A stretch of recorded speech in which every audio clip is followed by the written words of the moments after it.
Thanks for coming, everyone. Thanks for coming.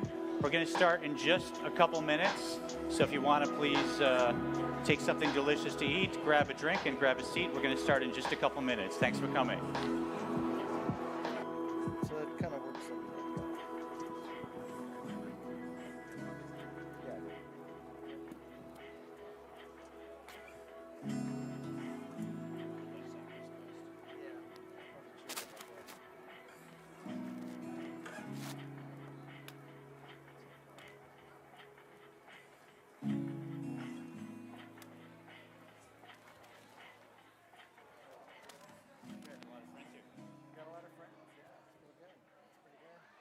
Driving in from across the country too, so it's pretty good. It's pretty good. Yeah. Try any food or never? No, I didn't. But I felt like,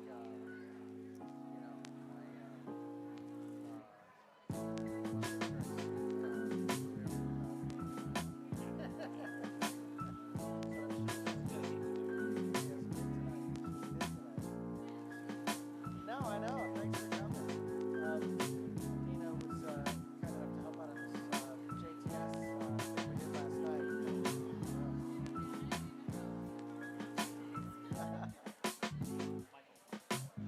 Michael's the Cosby guy.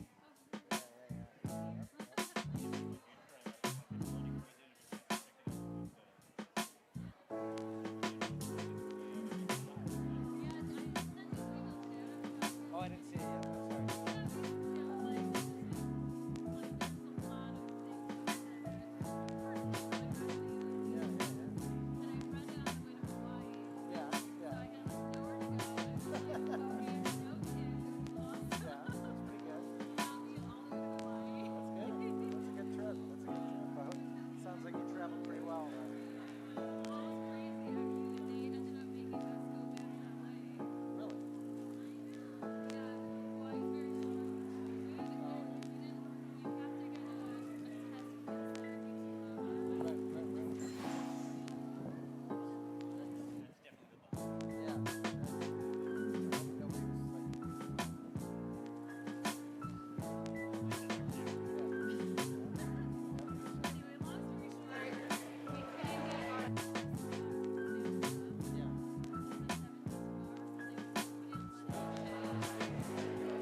Couldn't get in. It seems like they would have that there. Yeah, right.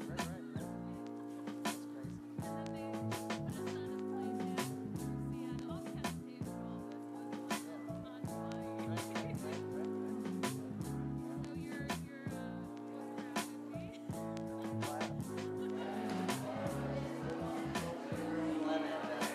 Thanks, everyone. I think that was our cue. If we needed more of punctuation to start, if everyone can grab a seat. Gina, let's lower the music.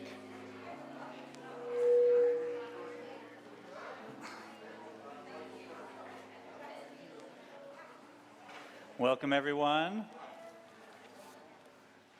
So good to have you, and welcome to everyone online for this amazing event. I'm sure there'll be people continue to come in, so we'll have some drinks and food coming around as we speak. For sure. I'm sure you all know Ethan Davidson from his foundation, from his work in sports, from his amazing music career. So sometimes they say if there's someone that needs no introduction. I think we have the consummate needs no introduction here. But I do want to introduce Ethan, the author, which I think is going to be absolutely amazing. I opened this book, and I have to set a timer because I find myself just in the zone, and then I don't even know if I've missed my next appointment or not. So warning, when you open this book, make sure you know kind of what time you got to be somewhere, because it'll pull you in absolutely. I know you'll find that. So Ethan, how are you? I'm doing great, thank God. How are you? Thank God. Everything's good? Good. Please? It's good to see you not online. You know, Michael and I have been studying, the Tanya together for, sometime before COVID started. But for the last 15 months, it's been mediated by a screen, and people that know me well know, I have a childhood friend here, Jay Bliznick, who can attest, even back in the 80s, he'd say, why don't you call? I'm like, I hate being on the phone, I'd rather come over and see you. The problem is now he lives in Chicago, he just drove in tonight from Chicago, but he's like, why don't you call? I'm like, I still hate the phone, I don't like devices. I've only seen you on a device for the last 15 months, and it's wonderful to see you in person finally after all this time. Same. And to see all of you too. Welcome. We've got people from all over. Yeah. And let's dive right in. It's called The Developments of the Human. Yeah. And I think a lot of people want to hear, what's the story? What's the development in your life that led from, I don't know if it started with going to the Breslov Minion that you described or whatever it started. What was the story that led you to writing this book? Well, I've been, I think I was always interested in religion and philosophy, and always sort of studied it in different ways. But, after my father died a dozen years ago, and I was saying Kaddish for him, when that, 11 months of saying Kaddish for my father came to an end, people asked me, what do you want to do now? And I didn't really know how to continue that. And a few friends suggested, why don't you, get more involved in studying. And so one of the things with studying, and we can talk about how it intersects with the foundation, I thought, being that the William Davidson Foundation is so invested in Jewish education and Jewish life, by studying this stuff, maybe at the very least it could help me be a more effective custodian of this philanthropy. And but over the years, I compiled all these notes from different chavrusas, different study sessions. And another one of my longtime teachers, Rabbi Eli Meirfeld, the director of the Holocaust Memorial, is here. And so a lot of this comes from studying with Rabbi Meirfeld. But it was basically just a box of notes, right? And it had always been in my mind to try to organize these somehow, just even if for my own benefit in my own organization. And I shared a few of them with you, early on in 2019, early 2020. And then when COVID hit, I thought, well, there's nothing to keep me from organizing this now. And at some point, it started to feel like, gosh, I could make this a book, really, for my kids, and to say something about my Jewish journey, and something about my father. And maybe other people will get something out of it too. So here we are. We have a book.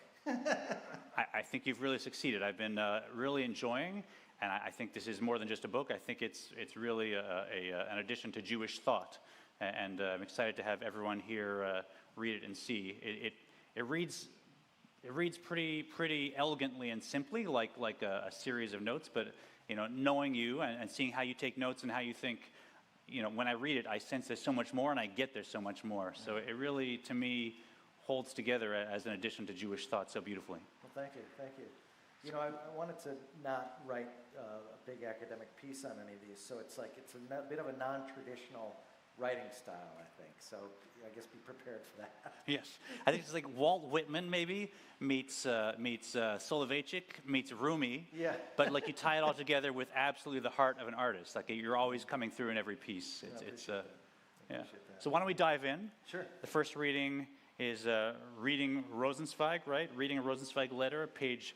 If you got your book at home and you're watching this virtually, maybe in the future, this is page 33 in the book. 33. It's, just to give a 30 seconds or so of background on this, I had been sitting in a meeting with Chancellor Arnie Eisen of the Jewish Theological Seminary. We were at the William Davidson Foundation office. This was, 6 or so months before COVID hit. And we had a little bit of time, and he'd brought in this letter that Franz Rosenzweig wrote to Martin Buber. And I never understood the philosophy of Franz Rosenzweig, to be honest, but I was inspired to write this little piece about it.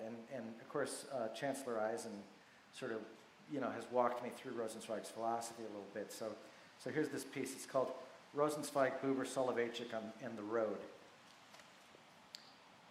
The Jewishness of every individual has squirmed on the needlepoint of a Y. Franz Rosenzweig. On postcards in the trenches of World War I, Franz Rosenzweig writes the Star of Redemption. So it seems to me, when he speaks of paths and pathlessness, he must be speaking from experience, i.e., he knows what he's talking about. I never understood what Rosenzweig was talking about. I didn't understand Star of Redemption when I read it at the Jewish Theological Seminary, and I haven't corrected since. But I recently read his letter to Martin Buber on teaching and law. There's no need now to recount this dispute for the sake of heaven between Rosenzweig and Buber. What interests me is how I read Rosenzweig's letter. Rosenzweig tells us of paths and pathlessness, and the goal always lying a step beyond in pathlessness. Does a path lead, asks Rosenzweig, to pathlessness? Rosenzweig speaks of that which we know and calls it a laborious and aimless detour through knowable Judaism. This laborious and aimless path, it seems to me, is the sum of whatever Jewish knowledge we have received up to now, and it gives us the confidence to venture into pathlessness, the pathlessness of the as yet undiscovered country of the Torah which we will bring. So, I picture myself backpacking across the mountains, maybe back to my Alaska days, maybe back to my Isle Royale days. I know how to read a map. I know how to use a compass. I can identify landmarks. I can make a fire. I know how to stay dry. Rosenzweig turns, shifting under the weight of his own pack, his boots caked in mud, and says to me, "These wilderness skills have been cultivated along that laborious and aimless path which has brought us thus far." At this point, I identify our other fellow traveler, halachic man. Halachic man knows how to read a map, knows how to use a compass, and can identify landmarks. He can certainly pitch a tent. Indeed, he can make a tent out of dolphin skin. Halachic man has spotted a bubbling spring just a little further down along the path we have yet to tread. He already possesses a fixed a priori relationship with this real phenomenon, Rav Soloveitchik whispers, as he stops to measure a fruit, to determine whether it is at least 1/3 of the way to complete ripeness. By that do you mean, I ask Rav Soloveitchik, that he understands the complex of laws regarding the halachic construct of a spring, and that we, who are yet so rugged, yet so worn from our wanderings, might use yonder spring as a mikveh? Precisely so, responds the Rav. So this mikveh must be our goal, I exclaim. Not at all, says Rosenzweig. Our immersion lies just a step beyond, in pathlessness. We can reach both the teachings and the law only by realizing that we are still on the first lap of the way, and by taking every step upon it ourselves. Franz Rosenzweig. It's beautiful, beautiful. Thanks. And in your life, the stories you share, there's this sense of pathlessness. You're always like, okay, I'm dropping myself off in Alaska, and it's 7 days to the nearest anything. What's the relationship in your life between your style of traveling, pathlessness, and your style of learning or seeking pathlessness? Yeah, it's a good question. I mean, I it's strange to say, but for those that, because you mentioned Alaska, and for those that don't know, I've had the great opportunity in my life. I lived for a little while in the 1850s in a place called Wiseman, Alaska, which is a very remote village inside of a national park in Alaska. There's no electricity, there's no running water, there's no cash economy, there's nothing. It's the 1850s. And you're in a patch of wilderness that's the size of the state of Michigan, right? And there's like 30 people in there. And, it was, I think, trying to, which I think relates to this idea of the developments of the human. It was all some kind of effort to individuate from myself and my father. I mean, I was very lucky to have the father that I had. I had a really, good father. But he was like in some ways a really big tree, right? And you have to get away from that. I mean, nothing grows in that kind of shadow, but I had no plan of where to go. And so I kind of wandered through pathlessness. leading me to the 1850s in Wiseman, Alaska, of all places. But, you know, where I still have a house and proposed to my wife, you know, who was here. And, but yeah, that was, I think, the thing. I didn't really have any kind of aim other than to try to figure out who I was and what sort of thing I believed in. And I was always carrying around, you know, a lot of, you know, Jewish books and Sufi books and trying to find something, but not committed to any particular path, I think. So I don't know if that answers the pathlessness question. Yeah. It was kind of a pathlessness answer. And you actually get comfortable in the 1850s at a certain point? You belong there once you've been there long enough? I loved the 1850s, yeah. to be honest with you. And I mean, the thing that's amazing that, and you know, I talk about it a little bit here, you do find, in a certain sense, same kind of thing in certain parts of the Jewish community and in places like Oak Park or more traditional neighborhoods. You know, people come in and out of each other's homes, right? I live in Birmingham, Michigan. I know my neighbors, but I could go a long time without seeing them. But in the 1850s, you know, if you don't make the rounds to people's homes for like one day, you know, people start to come over and they want to know what happened to you and where you've been, and, you know, there's no locks on the doors, and, you know, in some way there's no privacy, but, you know, you're all connected to people in the same way, and it's just not a way that it's hard to describe unless you've lived that way. But it's not an experience that we have in this, you know, and I miss that, right? But as I say, in certain parts of the Jewish community, I do find that for sure. We're not doing the stagecoach reading, right? That's not a giveaway if I talk about that? I mean, we can talk about whatever you want. Yeah. That was part of the pathlessness thing too. I mean, I wanted to build a stage, you know, when I was younger, I had this, you know, in college, I had this fantasy that I would build like a stagecoach or some kind of wagon and travel across country that way, because I wanted to slow down, right? Yeah. And I still want to slow down, but you know, it's hard. You get on the treadmill and you can't, you know. Right. Can you tell me about the name? Because, you know, I've read through the Torah so many times, and I said, oh, that's a nice title for a book. It's kind of cool, makes me curious. It took me a while to realize it's actually a biblical verse. Yeah. It's you know, it's in the 5th chapter of Genesis, 5th chapter of Bereshit, and it's Sefer Toldot Adam.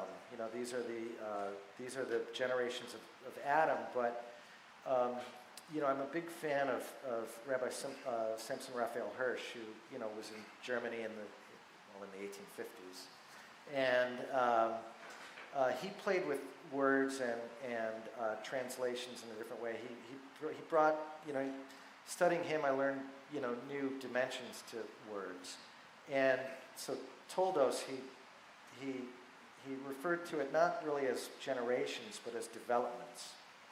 And of course, he meant Adam, like, you know, the Adam, like the first earthling, right? But I really thought about it as the human. So, and it seemed to me to have a resonance with trying to develop myself and build myself as a human being, to create myself as a human being, which is another, you know, piece of this. And it seemed to be a good title for the work. These are the developments of the human. I mean, you know, I'm still trying to develop myself as a human being. I'm still trying to create myself. And so I think that's, you know, I mean, that's where it comes. This is some exploration of the adventures I've been on. Got it. So we're going to see some of that really intricate and fascinating word study that you do, all that you just dive in. Sure. But first I want to see the sort of storytelling mode. So the next reading is, if you're with us online, this is page 63 on the Yukon River, page 63. So, well, I don't have to give you too much background. The story says all. You know, I guess I will say this. I'm very interested in rivers. When I get time off from, you know, sort of my regular life, I go and canoe a river somewhere, and I'll often canoe it for a couple of days. And I'm interested in rivers. You know, in the 2nd chapter of Genesis, the story with the creation that interrupts itself, and it starts talking about these rivers. And I always think, like, you know, I mean, why does this text get distracted so much with itself? And it's all of a sudden it's very interested in these rivers. And so I have this whole thing about rivers, but I've actually spent a lot of time on rivers. And this is about a trip I made. I built a boat on the Yukon River 25 years ago and sailed it for 300 miles.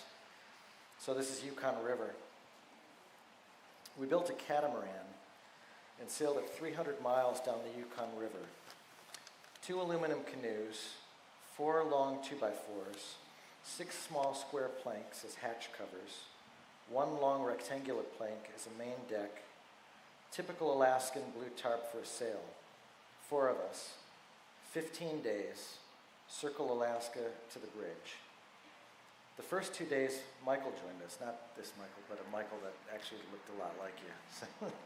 So the first 2 days, Michael joined us. He lived under his canoe for 5 years near Fairbanks. He made his canoe himself, sticks of wood and skin. We kept a fire burning in a bucket on the deck. In Fort Yukon, tourists, maybe from Detroit, took pictures of us like we were voyageurs of 300 years. 2 Athabascan Indians held us at gunpoint a day down the river from Fort Yukon.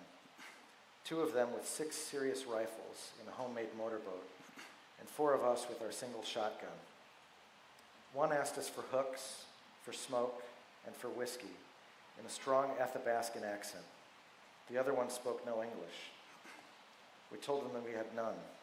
They didn't like that. They dumped a bunch of water into our boat way out in the middle of the Yukon River.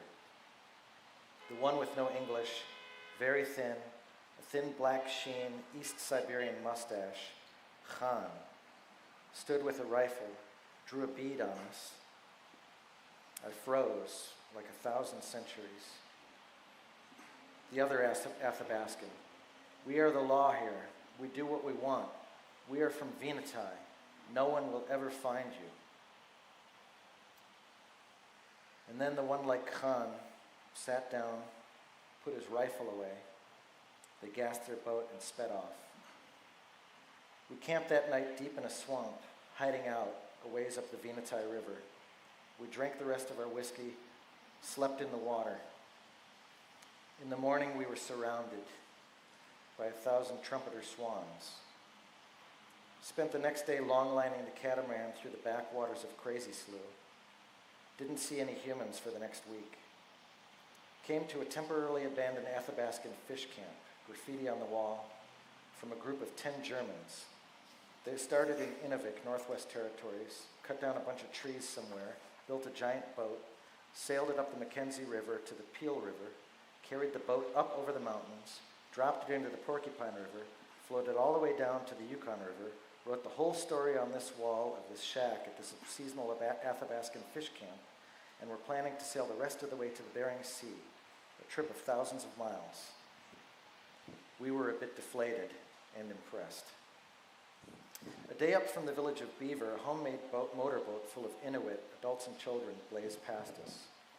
An hour later, we saw the empty boat tied to a massive log jam on the south shore. A few hours after that, after we had made camp on a nice sandy beach, dark of September night, boat came roaring up onto the beach. Guy leaps out, sticks his rifle into my chest. "Oh, I thought you were a moose," puts down the rifle. "Did you see where we were tied up back there?" "Yeah. We shot a moose up there in a dried out lake. Can't pack it out now because we got to get the kids to the village. If you move your camp there, keep away the bears, we'll give you some of the meat." A full moon rose, light shooting everywhere off the face of the massive river. So we didn't move camp, but we did paddle back up to the log jam. We tied up, climbed up the 30-foot high jam of logs, found the dried up lake, hundreds of acres. We tramped and tramped. A full yellow moon. We found no moose. Twice I had had a rifle pointed at me. I was not happy. I was upset. I found an old dead tree, climbed up into its branches, sighing. A full yellow moon, a billion stars, quiet, quiet of quiet. God, how beautiful. When I behold your heavens, the work of your fingers, the moon and the stars that you set in place, God, how beautiful. In the morning, the Inuit met us on the beach. "Why didn't you camp by the moose?" "We went up there last night, but we didn't find any moose." They took us back to the dried up lake. The gutted moose was lying on a small tongue of dry land in the middle of a U-shaped pond. They gave us some steaks and the whole liver. The man who almost shot me was named Bertie. I handed Bertie a bottle of olive oil. Bertie studied the label with a big smile. Tequila. No, not tequila. That's olive oil, for cooking. Ah. My friend Dave Stroup handed one of the children an orange. What is it? It's a fruit. You can eat it. The child took a big bite out of the peel. Ugh. No. You have to take the peel off first. Let me show you. They had never seen oranges before. All day we dragged the moose meat behind us in the cool of the wide Yukon River. That night we camped on a small gravel island, cubed the meat, cooked it on sticks above the fire. This was the best meal I've ever had. What is man that you've been mindful of him? It's beautiful. I froze like a... Yeah. That line, I froze like 1,000 centuries. I've never had a gun put on me, but it puts me somewhere, right? Yeah, that was a scary day. But it didn't dissuade you. You kept traveling. You didn't... I mean, what could we do? They had these, really rifles and, a motor. We had paddles and a sail, and the river was going to take us where... And, and the Yukon River is, it's as big as the Mississippi River. This is not a river run. This is a massive, it's a mile wide in some places. And it's really like the Mississippi River, but with no civilization anywhere. In the whole 1,500 miles of the Yukon River, there's one bridge that crosses it, right? So imagine the Mississippi River with one bridge crossing it. There's no towns. So when, these Athabascans are like, nobody will ever find you. We're the law here, and then they point their guns at you. I mean, it's pretty serious, And I mean, nothing against... I know a lot of Athabascans, they're fine people. These just didn't happen to be some of the fine ones. These were tough guys. And how big is a moose liver when you're dragging it? It's like... That moose liver is really, it's big, and it's not my favorite. The steak was great. Yeah. Still, it was to go through this experience and have that. It's not kosher steak. The Inuits do not chef their moose, but but it was still the best meal I've ever had. The liver, though, which is a delicacy for them, the liver tastes really like all the liver in the world at once. It's really too strong. Oh. It was too strong, but the steak was great. So before we do the third reading, you'll have a chance, if anyone wants to ask some questions about the readings. We got 2 mics. Yeah. I'm curious. You start and you finish the book. It's not the exact end. It's like the second to last of the postscripts. Yeah. You start with something about your father, Yeah. and you end with something to your son. Yeah. And they were both such beautiful readings. I'm curious how much of this book for you is about a personal legacy that you're putting out, from your dad and to your son. Well, I really wrote it for them, to be honest with you, because I thought, what do I have ultimately to really pass on to them?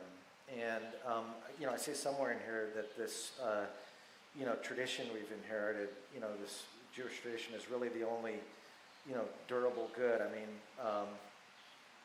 people, are born and die and they build great empires or they do something else, but it all washes away sometimes pretty quickly.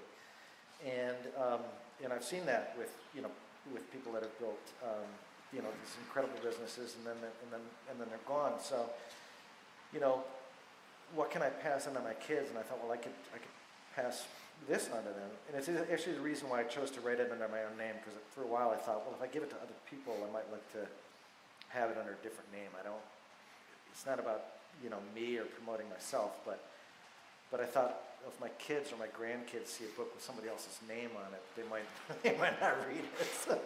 So I thought if I put my own name in, there's a fighting chance maybe they'll read it and hopefully It's a pleasure. know something about me. Yeah. It's a pleasure for us as readers to get a glimpse into that. It really adds this such a personal line to everything. It's amazing. Well, thank you. Yeah.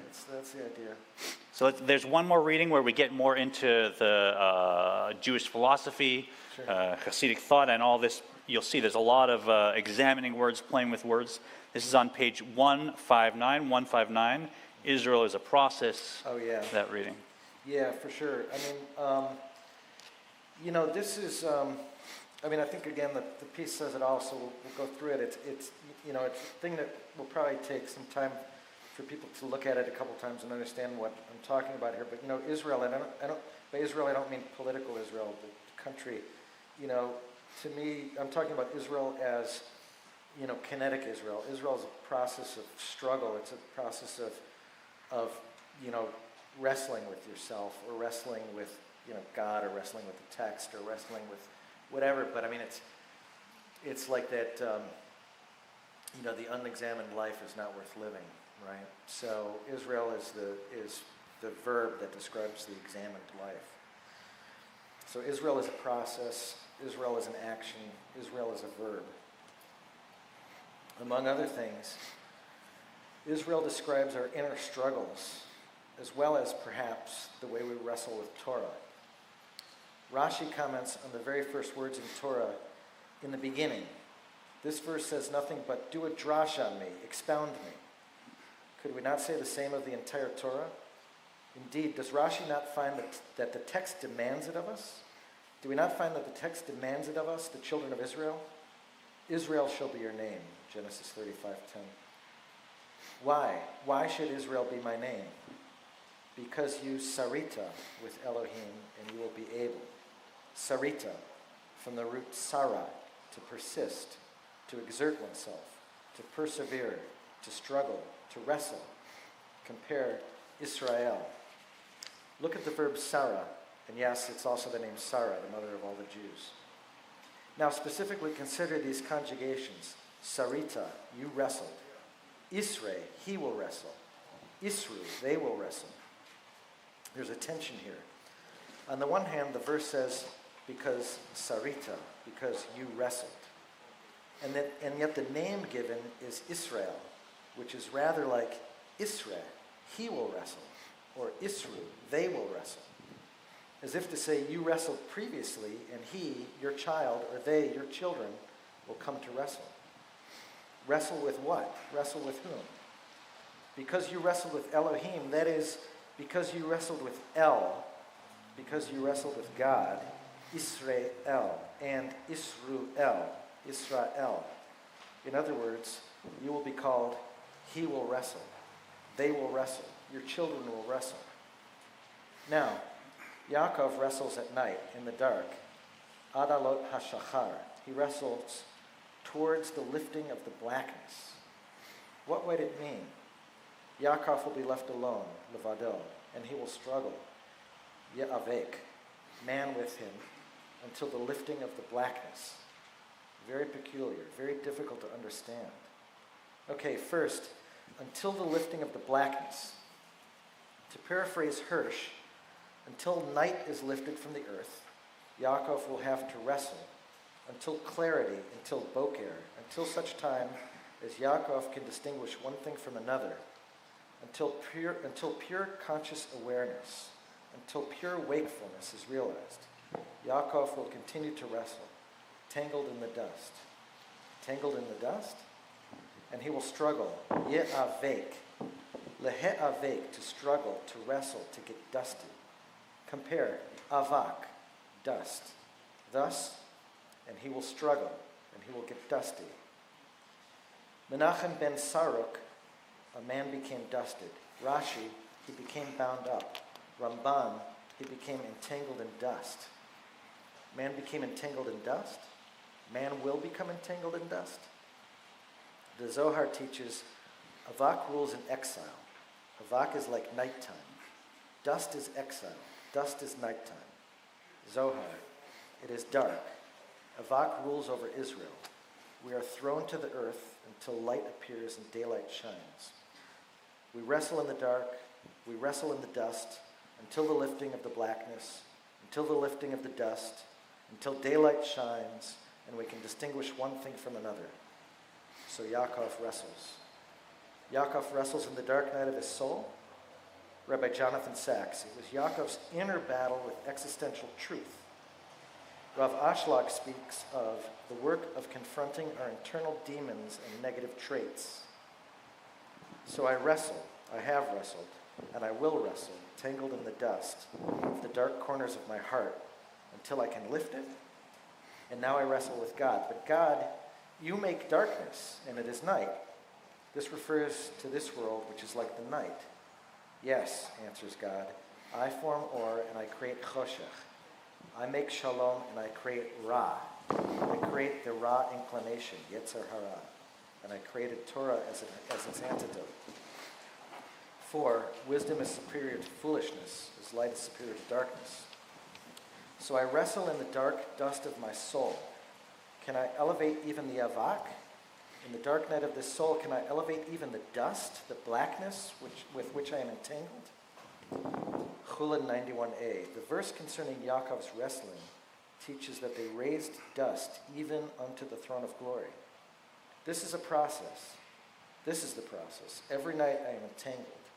I am entangled in the dust and a perpetual darkness. I cannot distinguish one thing from another. I cannot see obstacles in my path. What is that which confronts me? But there is a process. Israel. I wrestled, I will wrestle. Ad alot hashachar, unto the lifting of the darkness, towards Boker, towards the time when things can be distinguished one from another. But am I able to do this? Because you sarita, because you will wrestle with Elohim and humans, and tuchal, you will be able. And the sun rose for him, i.e. the sun rose for Israel. The sun rose for the one who wrestles. Midrash Genesis Rabbah, the sun rose in order to heal him, and so will the sun heal your descendants. This constitutes a promise. To paraphrase the Chasam Sofer, the children of Israel will triumph, and Yaakov arrived intact, shalem. Israel is a process that describes the wrestling in the dark night of the soul. Can we also wrestle with Torah? Pirkei Avos 1:4. Make your your house a meeting house for sages. Veheve mitabek ba'afar.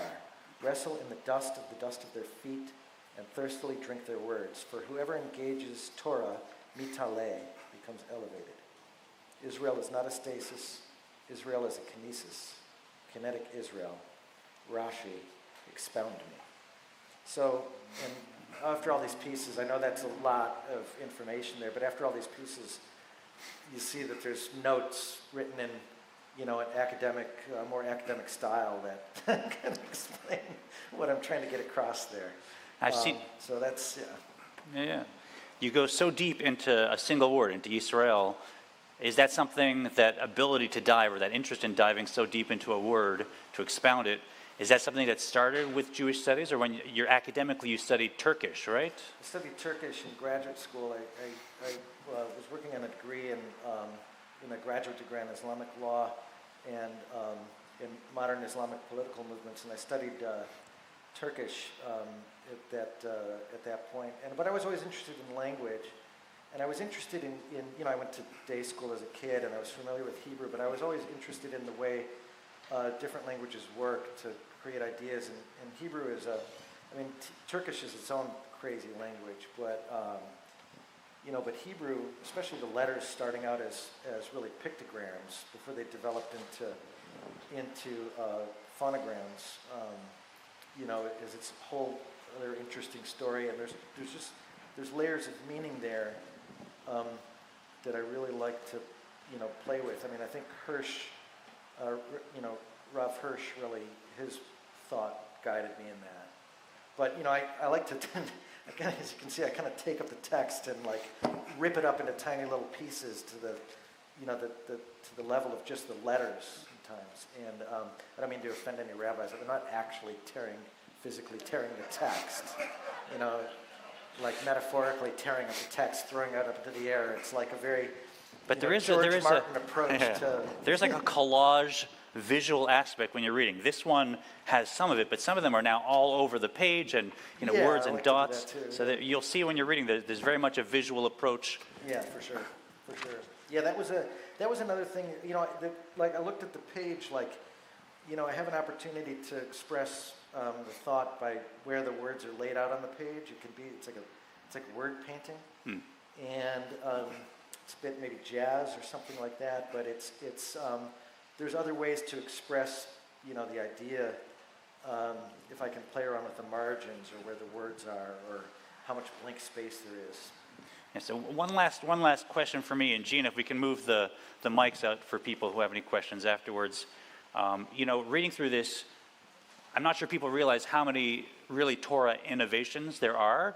You'll have shared a sketch with me, last year, and I said, "That's an amazing idea. Did you get that somewhere?" He's like, "No, I thought of that." Yeah. And so, to me, it seems like part of the creativity is that you just learn all over. Like you're quoting from the classics, you're quoting from Hasidic masters, you're quoting from Neshama Leibowitz, you're quoting from Niels Bohr. Yeah. And I've not read a book that draws from such a wide scope of sources. It seems to me like a lot of the creativity comes from all those thinkers being on the same page. Well, as I said at the beginning, we talked about, I've been studying seriously over the last decade, and I don't, and I really owe it to, my own Torah teachers. You're, of course, one of them, and Rabbi Merrifield is one of them, and there may be others here. I didn't get a chance to say hi to everybody, but I study with a lot of people locally or nationally, internationally, and I don't discriminate between, Jews or anybody in that regard. I mean, I study with people that would identify as ultra-Orthodox. I study with people that are totally secular, atheist Jews, right? Everybody's got a different perspective, and they've all shown me different things. And as I cut up everything into little pieces and paste it back together, it's their ideas too, right?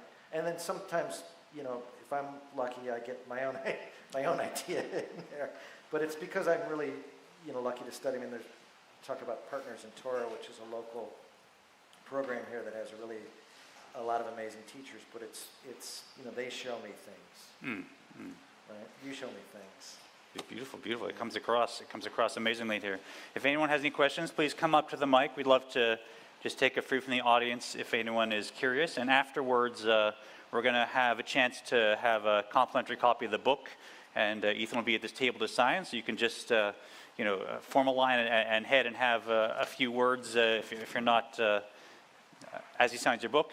And if you need to just go, if that's too quick, we'll have some books over here. You can just have your book and head. And for anyone online, we're going to get books signed to you as well. So let me finish by saying, you talked about this as being something for your father and for your son, and reading it, I'm so touched. I know that your dad is having Aliyah with all the insights and all the beautiful Torah, and learning that this is going to inspire. I appreciate that. And I'm sure that all your kids are going to, pick this up and treasure it. It'll be something really an addition to their lives as well. Amen. So thank you for coming in. It's such Thanks. Here we go. Thanks. Oh yeah. Hello, this question is dedicated to our dear friend, the late Marvin Serwitz. We put him to rest appropriately on 4/20 of this year due to COVID, but I wonder if you could talk more about mitzvah. Mitzvahs, please. Yeah, for sure. I guess in a way of answering, the first thing that comes to my mind to say about mitzvahs, I have to start by, saying just a little something about the William Davidson Foundation. And we're blessed to have one of my colleagues, Suzanne Moran, who's our grants manager at the William Davidson Foundation here. And I didn't get a chance to see if there's anybody else from the foundation, but it's a great organization. I won't go into details now, but I would say that we have the best staff working in the philanthropy business, and Suzanne is a great example of that. But working in, this comes to the question about mitzvahs, but working in Jewish philanthropy, I mean, I see, and I'm kind of, sometimes I'm, can be a little cynical or something, but I don't mean to be. And I see a lot of people, thank God, have a lot of, big foundations. They have a lot of schools and different things they can support and all that. And they're concerned with people being Jewish. And I started thinking over the last couple of months, as I was locked in my house with COVID, when I get back out and get to intersect with these, major Jewish philanthropists around the world again, the question I really want to ask him is you're building these schools, you're doing all these things, you want kids to be Jewish, but why is that important anyway? Why should they be Jewish? Why does that matter? And I want to know what they have to say, and they'll all have answers, I'm sure. I hope the question makes them a little uncomfortable, for sure. But My answer, which comes to the mitzvah piece, I really think that,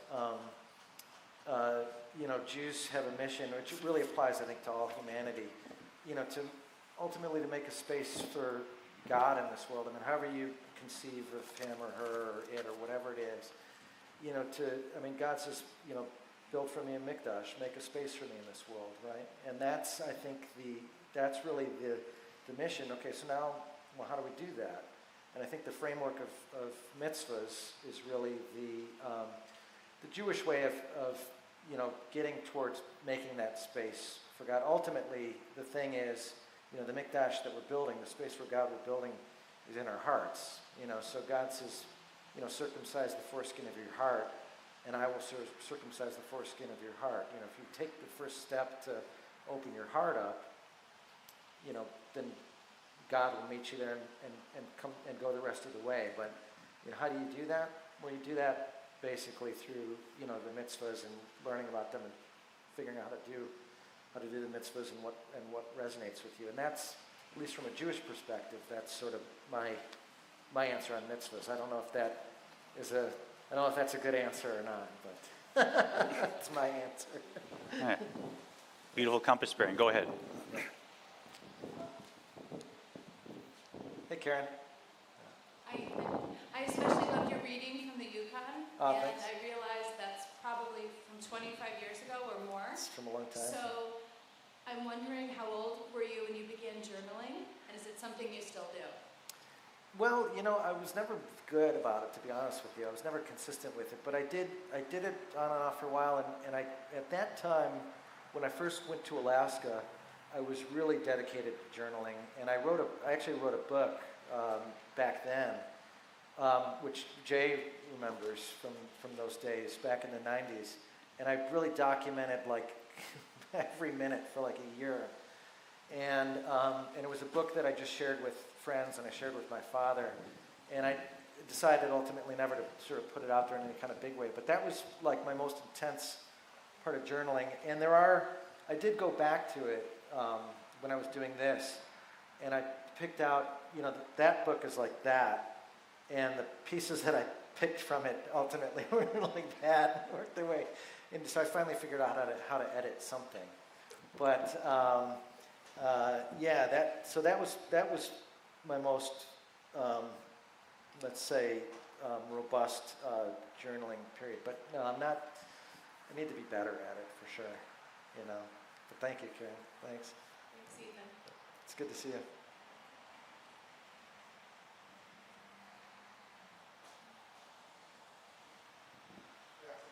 I'm not sure I've seen this guy before. No, not the last time you recognize either. So I think as Ken pointed out, some of the pieces look like lyrics. Yeah. So I'm wondering if you consider any of them in the book that you might put to music. Yeah, it's, there's a few that I did towards the end of the book. I put a few of my song lyrics because I thought they seemed to fit in with what I was going for. But to answer specifically your question, I always sort of write down, even though I don't end up writing as many songs as I would like, particularly these days, I always write down like little lines for songs or titles of songs I think would be good, and there's definitely ideas in here that I think I'm like, man, that I want to write a song about, he went behind the wilderness, or I did not know my own I am, or something totally incomprehensible that nobody's going to understand except for you, because you've been on this journey with me for so long at this point. But we've been on it together. But yeah, there's God willing, there's a lot. Well, I mean, one of them that was a song recently was this, Come Down Lonesome One. Come Down Lonesome One, which is available for free at any fine record store. So. What's wonderful.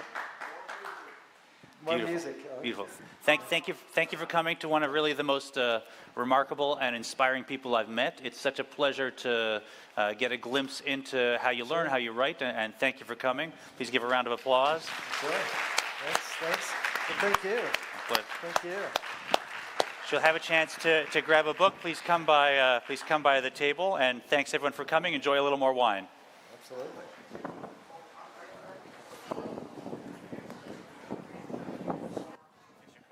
Oh, thanks.